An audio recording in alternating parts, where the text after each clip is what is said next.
If you're like me and many others out there, then social media is putting you down and stealing any energy from you that might have allowed you to be productive. But there is a solution that's right before our eyes, and it's not even that complicated. It really can be a game changer, and I'm talking about the screen time feature. And before you turn off this video, let me explain how you should use this feature properly. But for those who are so far unaware of this feature, let me explain it very shortly. The screen time feature is a feature built in your iPhone that is capable of limiting your activity on a specific app. But don't worry if you're using an Android device, there are a ton of apps out there in the Play Store doing the exact same thing as the screen time feature does.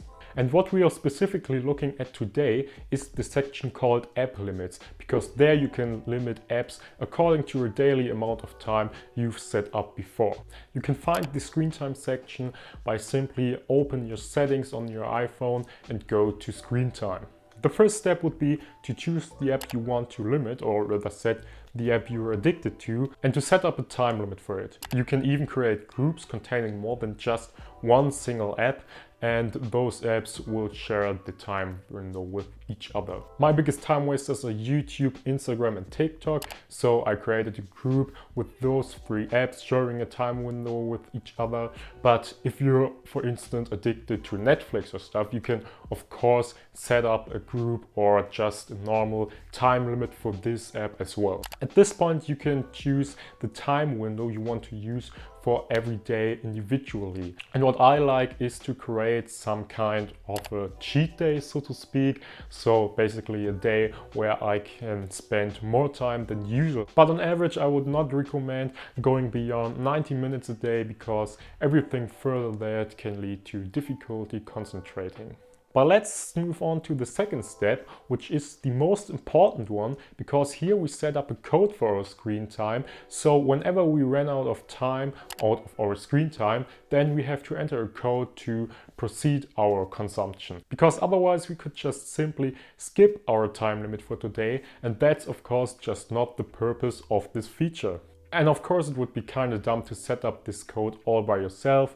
Instead we should reach out for a friend or maybe a family member who's willing to set up the code for us without telling us. And once again, this is the most important step we need to do to make this whole method effective. But we are not done yet, because so far we just limited the screen time of our phone, but we need to do this on our computer as well. If you own a Mac, then you literally don't have to do anything else but to turn on the screen time feature on your Mac, because then the whole schedule you set up on the iPhone gets synchronized to the Mac as well. But what you have to keep in mind is that if you, for instance, blocked the YouTube app on your iPhone, then normally the website gets automatically blocked on your Mac as well. But for this you have to use Safari, so you're unfortunately unable to use any different browser. And what I experienced too is that it's not the case for every app out there, that if you block the app on the iPhone, that the website gets blocked automatically too. But if that's the case, you just have to create another app limit app where you put in both the website and the app. I'm honestly not sure about Windows having a feature like this, but if not, I'm certain that there's an app doing the same thing on your Windows device as well. You can let us know in the comments when you have any recommendation of apps for Windows. The only downside might be that your computer screen time and your phone screen time isn't synchronized to each other. For instance, if you already reached your Netflix limit on your phone, you can just head over to your computer and proceeding there watching Netflix. And that's of course just not the purpose of this feature. But maybe you can find a balance by just splitting up your screen time between your phone and your computer, or you just simply disable the app for one device completely. So once you've done all those 3 steps, then congratulations, you are now freed from any social media distraction.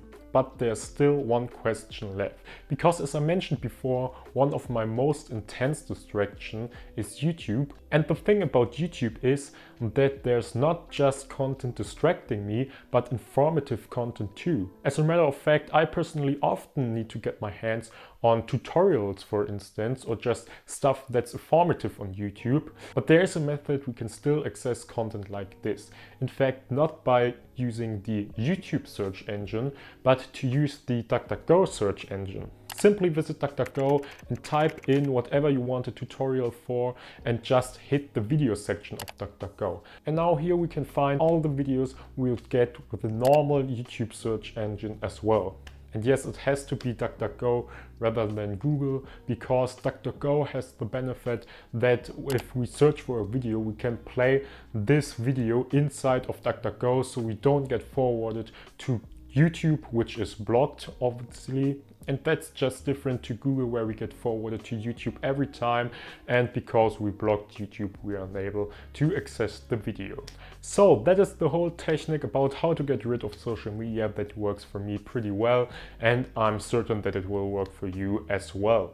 And of course, it's a pretty obvious one because it's pre-installed on your phone basically. Nevertheless, I rarely see people use this feature, and even if they do, they simply don't set up a passcode so they can just skip the limit at any time. I, however, like this feature very much because using this method, you're still able to use social media, but just in a reasonable time window. Because as I mentioned before, there is very informative content out there on social media. And even if that's not the case, it's of course also okay to just being idle for a while.